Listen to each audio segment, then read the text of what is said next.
नमस्कार। आज हम एक बहुत ही दिलचस्प लेकिन खतरनाक वित्तीय जाल की बात करेंगे।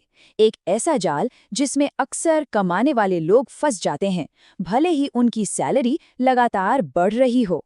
तो चलिए आज इस पर से पर्दा उठाते हैं। कभी ऐसा महसूस हुआ है कि सैलरी तो बढ़ी पर कुछ ही महीनों में लगा कि पैसे फिर से कम पड़ने लगे हैं? अगर हाँ, तो यकीन मानिए ये एक बहुत ही आम कहानी है। आज हम इसी पहेली को सुलझाएंगे कि आखिर ज्यादा पैसा आने के बाद भी वो चला कहाँ जाता है। तो आज हम क्या क्या समझने वाले हैं। सबसे पहले जानेंगे कि ये जीवन शैली मुद्रास्फीति होती क्या है। फिर देखेंगे कि ये एक जाल कैसे है, इसके लंबे समय में क्या खतरे हैं, और सबसे जरूरी, इससे बचकर हम असली वेल्थ कैसे बना सकते हैं। तो चलिए सबसे पहले मुद्दे पर आते हैं। ये जीवन शैली मुद्रास्फीति आखिर है क्या? इसे एक ऐसी अदृश्य शक्ति समझिए जो धीरे धीरे बिना बताए हमारी फाइनेंशियल लाइफ पर हावी हो जाती है।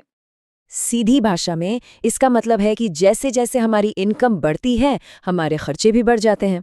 और देखिए, इसमें कुछ गलत भी नहीं है। इनकम बढ़ेगी तो कौन नहीं चाहेगा कि अपनी लाइफ को थोड़ा बेहतर बनाए, है ना? एक नया घर, एक अच्छी गाड़ी, ये सब ठीक है। लेकिन दिक्कत तब शुरू होती है जब ये आदत कंट्रोल से बाहर हो जाती है। अच्छा, अब सवाल ये है कि ऐसा होता क्यों है? क्या ये सिर्फ विल पावर की कमी है? नहीं, इसके पीछे एक गहरा मनोविज्ञान काम करता है जो हमें ज्यादा खर्च करने के लिए उकसाता है। साइकोलॉजी में इसे हेडोनिक ट्रेडमिल कहते हैं। जरा सोचिए, जब हमें कोई नई चीज मिलती है, मान लीजिए एक नया फोन, तो बड़ी खुशी होती है। लेकिन कुछ ही हफ्तों में वो खुशी नॉर्मल हो जाती है और हम वापस अपनी पुरानी खुशी के लेवल पे आ जाते हैं। और फिर उसी खुशी को दोबारा पाने के लिए हमें कुछ और नया चाहिए होता है। और ये चक्र कुछ ऐसे चलता है। पहले इनकम बढ़ती है, फिर हम छोटे छोटे अपग्रेड करना शुरू करते हैं, शायद एक महंगी कॉफ़ी या कोई नया सब्सक्रिप्शन। धीरे धीरे यही खर्चे हमारी नई नॉर्मल लाइफ बन जाते हैं। और नतीजा, सैलरी बढ़ने के बावजूद महीने के आखिर में फाइनेंशियल प्रेशर वापस आ जाता है।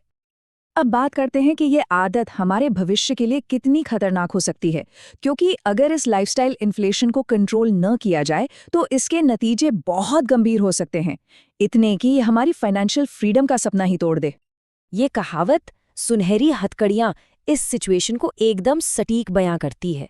मतलब, जब किसी के लाइफस्टाइल इतनी महंगी हो जाए कि वो पूरी तरह से उसकी हाई इनकम जॉब पर निर्भर हो, तो वो इंसान एक तरह से उस नौकरी में कैद हो जाता है। वो उसे छोड़ नहीं सकता, भले ही वो वहां खुश ना हो, क्योंकि खर्चे इसकी इजाजत ही नहीं देते। यहाँ पर एक बहुत बड़ा चुनाव छिपा है। सोचिए, दो लोग हैं जिनकी इनकम एक साथ बढ़ती है। 10 साल बाद जो इंसान रास्ता ए पर चला, यानी इनकम के साथ खर्चे भी बढ़ाता गया, वो तनाव में है। और वहीं दूसरा जो रास्ता बी पर चला, उसने अपने खर्चे कंट्रोल में रखे और बढ़ी हुई इनकम को इन्वेस्ट किया। नतीजा, उसके पास अच्छी खासी संपत्ति है और असली फाइनेंशियल फ्रीडम भी। हर सैलरी हाइक हमें इसी दो राहे पर लाकर खड़ा करती है। पर अच्छी खबर ये है कि इस चक्र को तोड़ा जा सकता है। चलिए अब कुछ प्रैक्टिकल तरीकों पर नजर डालते हैं जो हमें अपने पैसों पर कंट्रोल रखने और सोच समझकर वेल्थ बनाने में मदद करेंगे। इसका सबसे जरूरी और सुनहरा नियम है पे योर सेल्फ फर्स्ट, यानी सबसे पहले खुद को भुगतान करें। अपनी बचत को कोई ऑप्शन मत समझिए, उसे घर के सबसे जरूरी बिल की तरह देखिए। इससे पहले कि पैसा कहीं और खर्च हो, उसका एक हिस्सा सीधा आपकी बचत या इन्वेस्टमेंट में चला जाना चाहिए। और इसे करने का सबसे बेस्ट तरीका है अपनी सेविंग्स को ऑटोमेट करना। अपने बैंक में एक ऑटोमेटिक ट्रांसफर सेट कर दीजिए, जो सैलरी आते ही एक तय अमाउंट आपके सेविंग्स अकाउंट में भेज दे। ये out of sight out of mind का सबसे अच्छा उदाहरण है। जब वो पैसा रोजमर्रा के खर्चों वाले अकाउंट में दिखेगा ही नहीं, तो उसे खर्च करने का मन भी कम करेगा।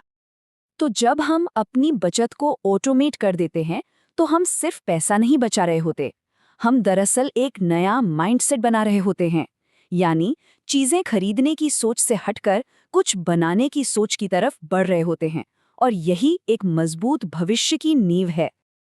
देखिए, असली दौलत इस बात से नहीं नापी जाती कि किसी के पास कितना सामान है, बल्कि इस बात से कि उसके पास कितने विकल्प हैं, कितनी चॉइस है। फाइनेंशियल फ्रीडम का असली मतलब है अपनी शर्तों पर जिंदगी जीने की आज़ादी। वो काम करने की आज़ादी जो पसंद है, न कि वो करने की मजबूरी जो करने पड़ते हैं। स्क्रीन पे जो नंबर दिख रहा है, $1,05,000, काफी बड़ा अमाउंट लगता है ना? पर सोचिए ये बना कैसे?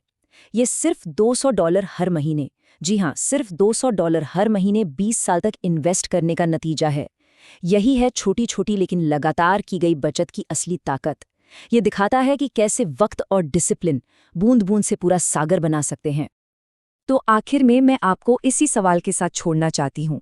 बात बड़ी बड़ी प्लानिंग की नहीं है, बात है आज एक छोटा लेकिन मजबूत कदम उठाने की।